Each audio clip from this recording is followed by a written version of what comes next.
السلام عليكم ورحمة الله وبركاته. ولا شيء ده أما ولا الكيجا ميل والبقى جوتو وانكو سلامي سلامك صوغودي قلبيك. السلام عليكم ورحمة الله وبركاته.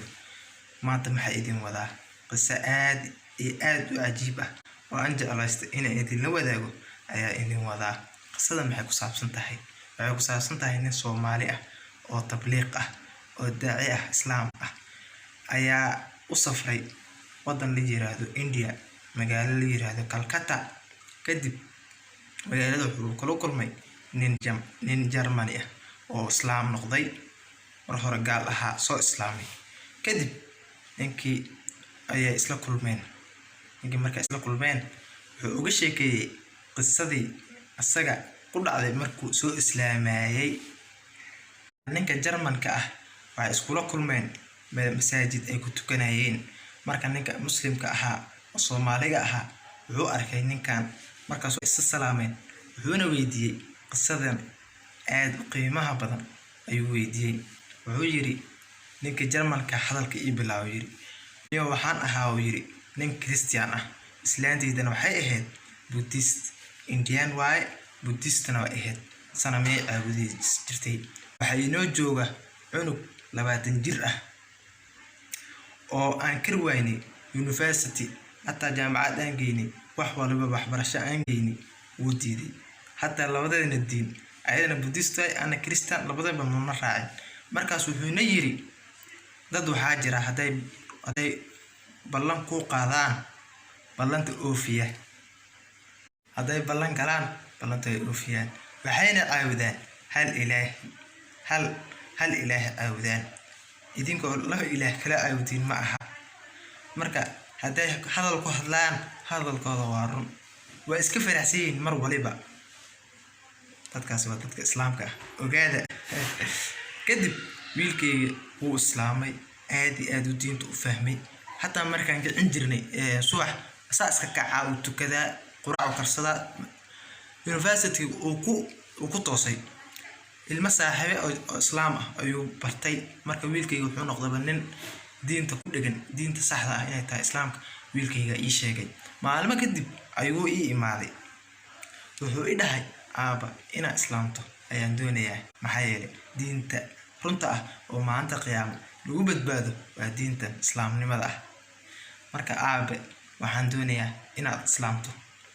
wuxuu yiri waxa aan sameeyay garan waaye wiil adii aad dhashay kuleeyahay كان دين تسوقل مركو يشيغانا وفرحسنا aad buu farxsana wiilkayga asoo soo farxsan waligii ma arkin waxaana siri diinti wiilkayga badashay waa diin sax ah ogaaw waan ka aqbalay yiri markaan yiri oo uu soo waday wadaado ii keenay waan la yahay wadaado weyn oo shaqal ah aan mar walba TV ka daawan jiro ii keenay dad kuwii shahaadad ii qabteen diintii aan fahmay kitaabay isiiyeen diintii aan fahmay waan qabsaday ilaa amarkiis jidka ilaa ii furay.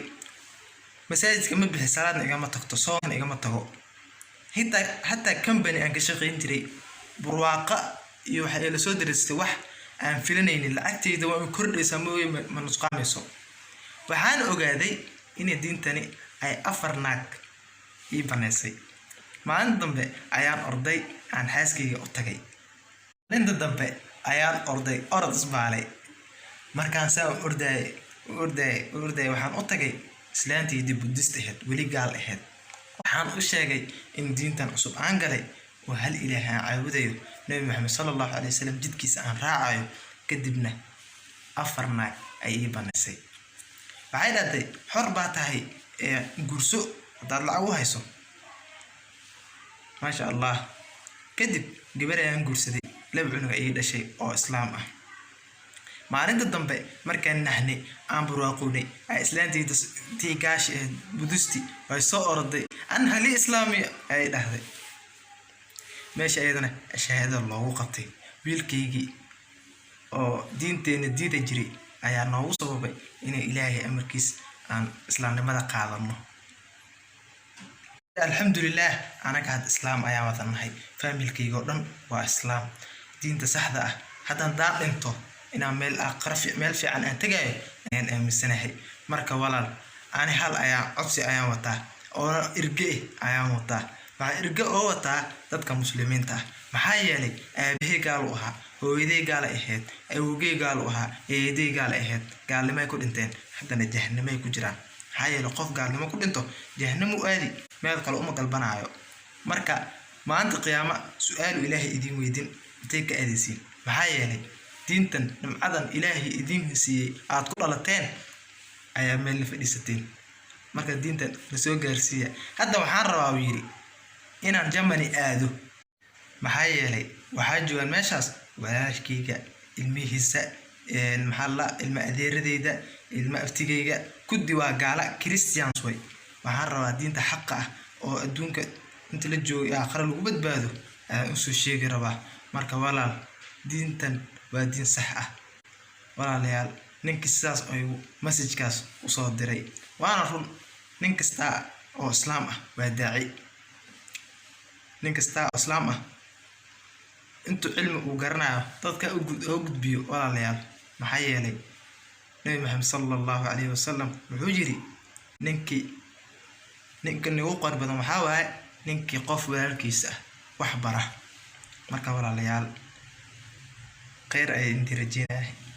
qisadan yar ayaa idinku talagalay insha Allah ta'ala. waa inoo mar kale. bye.